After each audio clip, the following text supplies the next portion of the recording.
उसमें पंडित नेहरू को बहुत ज्यादा क्रिटिसाइज किया गया, ये तक कहा गया होम मिनिस्टर के द्वारा कि वही जिम्मेदार थे और गलतियां उन्होंने करी, ब्लंडर उन्होंने किए। किन्होंने? पंडित नेहरू को। पंडित नेहरू ने मतलब अपनी लाइफ दे दी,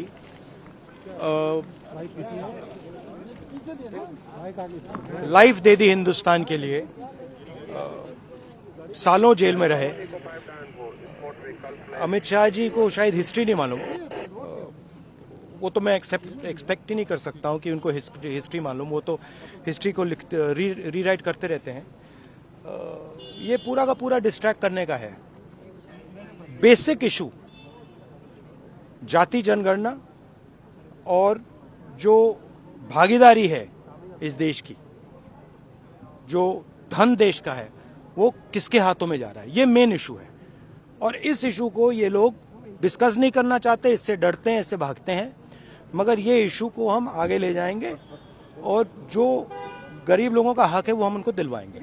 ठीक है, ये सब ये नहीं बिल्कुल नहीं बिल्कुल नहीं नकारा। छत्तीसगढ़ के अंदर ट्राइबल दिया वहाँ ओबीसी, आपको लगता है आप लोग मैंने सुनिए देखिए, हमारा भी ओबीसी था, इन्होंने ओबीसी दिया, ठीक है, वो इशू नहीं है। सवाल ये है कि स्ट्रक्चर के अंदर कितनी भागीदारी है। प्रधानमंत्री ओबीसी हैं, मगर सरकार को 90 अफसर चलाते हैं। 90 अफसर में से 3 ओबीसी हैं और जो ओबीसी हैं उनका कोने में ऑफिस है।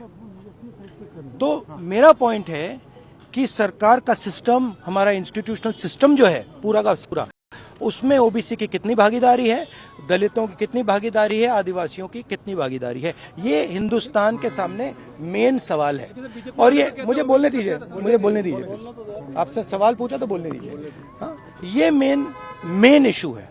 और 24 घंटा ये डिस्ट्रैक्ट करने के लिए कभी जवाहरलाल नेहरू के बारे में बोलेंगे, कभी किसी और के बारे में बोलेंगे। बात भागीदारी की है। Thank you.